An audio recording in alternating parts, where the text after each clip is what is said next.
Yes, welcome to today's lesson. And we're going to talk about things you shouldn't do during the four tests.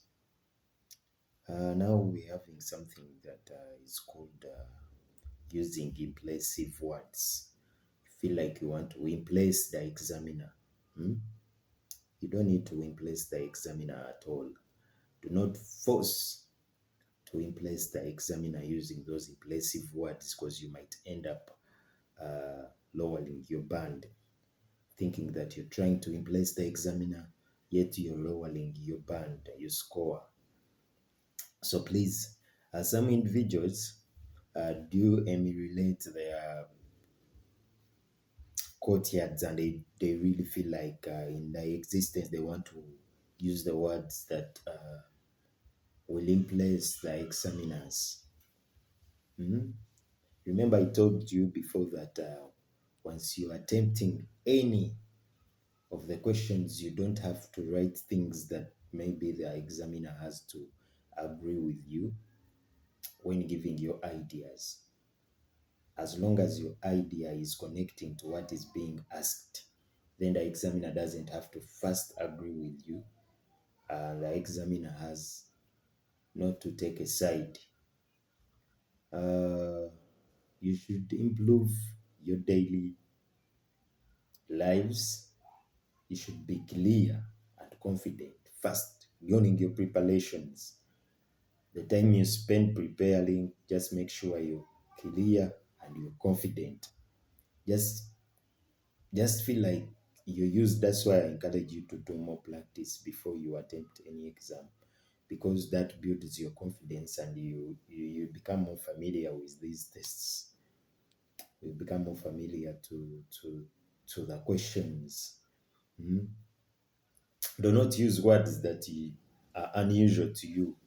You the words that are unusual to you, words that you've never heard of, words that you just read from the textbooks, words that you just heard from the podcasts. Do not try to use those words. In case you have an option, because these are words you're not even aware of the spelling, and using a new word with a wrong spelling, it will automatically be wrong. The examiner won't be impressed that this person had an idea of using a new word, yet the spelling is wrong. Do not try to use every word in the essay. Make sure your essay doesn't involve a lot of useless words. Do not try to, because it will lose meaning. It won't bring out the meaning because you might use 20 different words in one sentence. And you remember, we all know that too much of everything is always bad. So do not try to use a lot of useless words in your essay.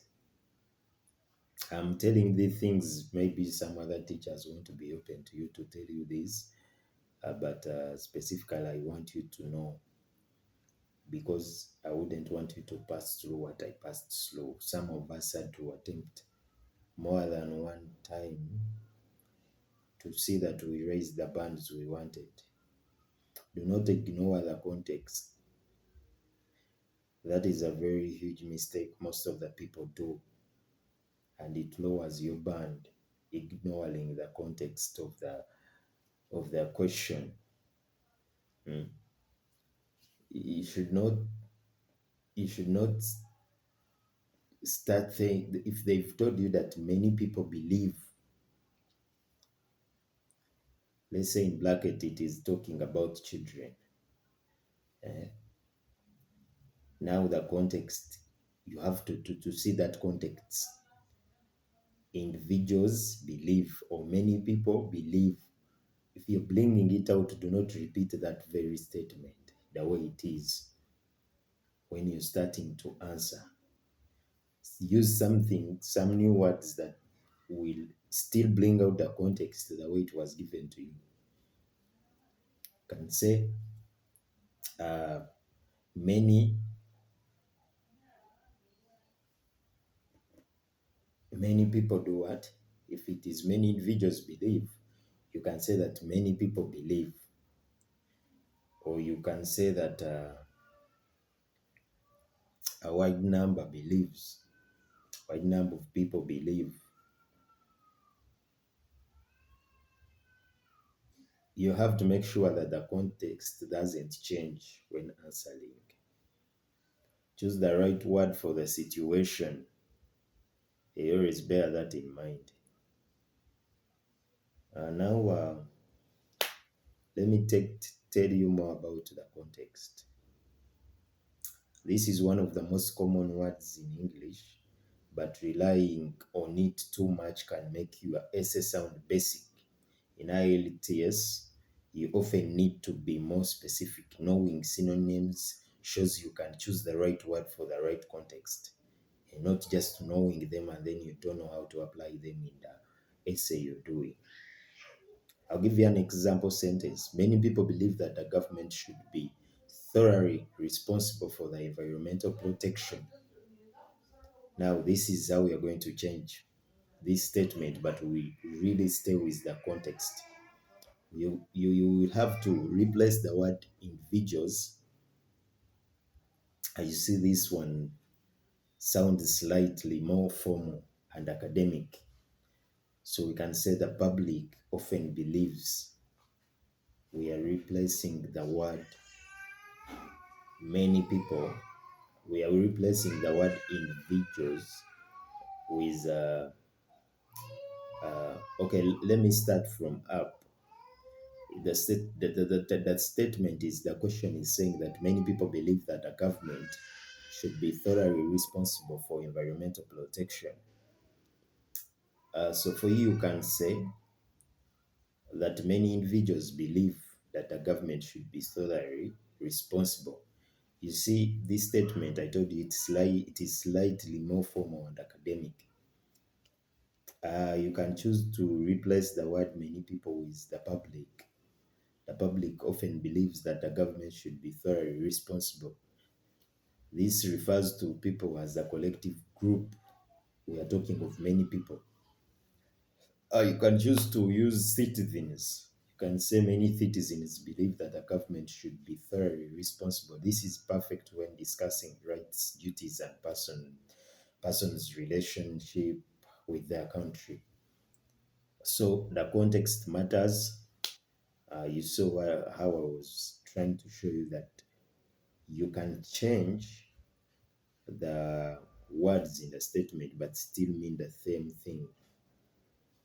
I will talk of a word like important.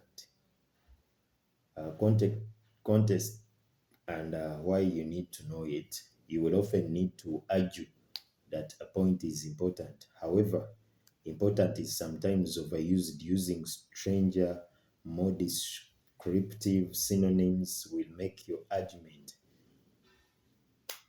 more persuasive. If you try to use more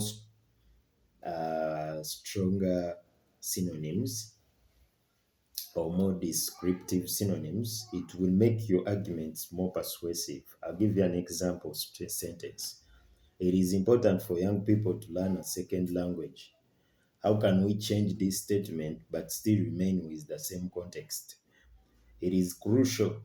We are now changing important to crucial. It is crucial for young people to learn a second language.